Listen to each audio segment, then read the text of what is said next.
今日我哋唔係嚟講笑嘅，唔知大家知唔知道倒數5日就會有個大災難呢？會唔會真係有海嘯淹沒日本？又或者只係一個嚇人嘅謠言？而今日 Superdocious 就會透過唔同嘅預言家、風水師傅、科學同埋政府嘅取態去整合一個懶人包俾大家。事不宜遲，我哋即刻開始啦！關於呢一個預言呢，我哋喺網上面都揾到一個比較有趣嘅起源啦。咁呢，有啲人就話其實呢一個預言係嚟自於一位日本漫畫家龍樹亮喺1999年嘅作品《我所見的未來》。喺呢本書入面呢，就記錄咗佢由22歲開始發過嘅15個夢啦。咁呢，估唔到呢，有啲夢呢就真係成真嘅。例如喺2011年嘅311東日本大地震啦，咁仲有就係2020年大家啱啱先經歷完嘅新冠疫情。但係呢啲夢究竟真係可以預知到未來啊，定還是只係巧合呢？有冇可能？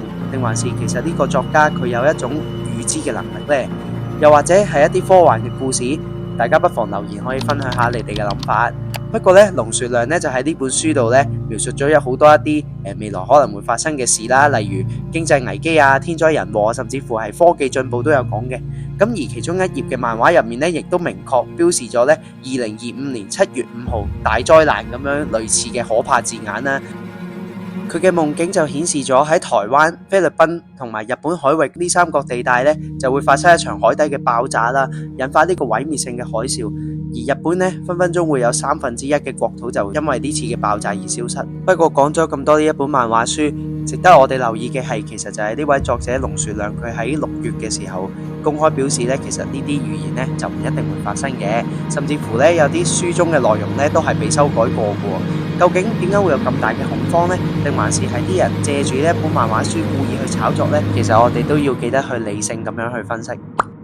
呢個預言一出，大家嘅反應都好兩極喎。有啲人開始搶機票，覺得平機票唔去咪好蝕底，但係都有某部分因為恐慌而取消行程。咁實情究竟係點呢？根據最新嘅數據，台灣同南韓飛日本嘅機票喺7月初突然間跌咗27%，其實呢個跌幅係歷史比較罕見嘅。另外，根據日本旅遊局嘅數據顯示，2025年5月去日本嘅遊客只有193000，比去年同期減少咗11.2%。由此可以睇得到，呢個預言的確係影響咗某部分遊客嘅決定。咁講完數據，不如嚟睇下一啲真實嘅預言家同埋玄學家佢哋有咩睇法呢？例如泰國有位預言家摩派，佢就之前成功預言過緬甸嗰次嘅大地震呢係會影響到泰國嘅。另外佢今次亦都有預言呢7月係會有水災同埋地震，而且估計個地點呢就係喺日本。咁而我哋香港嘅風水師傅七仙羽呢，七師傅佢亦都講過啦，真正嘅大事呢其實就好少會預先去傳出嘅，所以呢，喺佢嘅角度佢就覺得呢唔相信7月係會有大災難。而香港另一位比較出名嘅算命師傅楊天命亦都有講過7月係大機會有大地震嘅。我就問日本7月有冇一個大嘅地震呢？咁樣，咁個天話係有，我專登為呢件事 book 咧，就我都叫7、8月都有得唔去就唔去住啦。咁但係又冇咁誇張，即係3個地方連埋，我睇唔到咁大件事咯。但係真係有7級以上嘅地震，我又覺得好大機會嘅。另外亦都有位好出名嘅日本天文學研究者寶江邦夫，佢提出咗其實可能係一啲小行星嘅撞擊引發咗災難。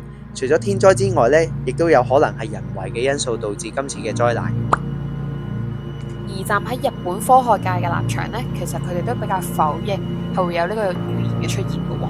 而日本氣象廳就話，以而家有嘅科技呢，其實根本冇辦法準確預測地震嘅時間同埋地點。而日本呢係地球地震最頻繁嘅地方，但係科學家呢一直冇辦法預測幾時會有大地震。咁根據數據就顯示，未來30年呢，日本沿海發生9級大地震嘅概率呢係高達80% 嘅。但係呢個預言喺7月5號會唔會成真？而科學界呢一直都係否認呢個預言嘅真實性，覺得係唔會可以預測到嘅。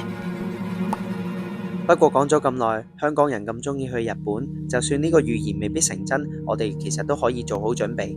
第一啦，我哋可以即刻 download 呢一個日本官方嘅防災 app Safety Tips， 就可以即時收到一啲有關地震嘅警報。第二就可以喺出發旅行之前就記低定一啲香港政府部門啊或者領事館嘅一啲求助熱線。